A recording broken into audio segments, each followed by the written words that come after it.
বেদখলকৃত জমি মাত্র ৩ মাসের মধ্যে দখল পুনরুদ্ধার করতে চেয়ে মামলা করতে হবে। আপনার মালিকানাধীন থাকা দখলি জমি কেউ যদি জোরপূর্বকভাবে উচ্ছেদ করে বা বেদখল করে, এই অবস্থায় আপনাকে দখল পুনরুদ্ধারের জন্য আপনাকে আগে দেওয়ানি আদালতে যাওয়া লাগতো। সেখানে বিচার প্রক্রিয়া শেষ হতে কিন্তু অনেক সময় লেগে যেত।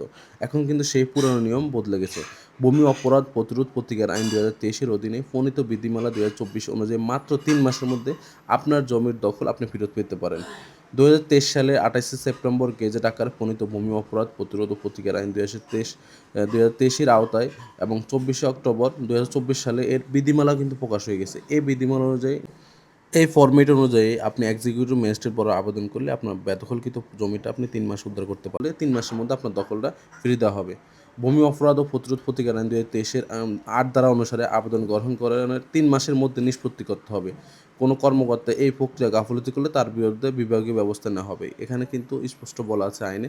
সুতরাং এই আইন অনুযায়ী আপনারা যদি আপনাদের বেদখলকৃত সম্পত্তি উদ্ধার আবেদন করেন নির্বাহী ম্যাজিস্ট্রেটের কাছে, তাহলে কিন্তু আপনার জমিটা ফেরত পাবেন।